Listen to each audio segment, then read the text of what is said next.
Good morning everyone. Today I am here to present working model of excretory system.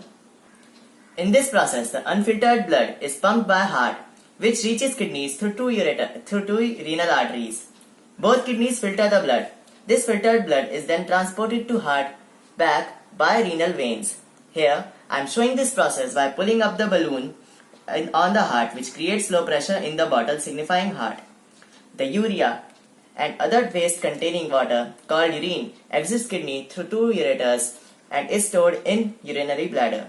The urine is then passed out of the body through opening called urethra whenever required. I am demonstrating my model.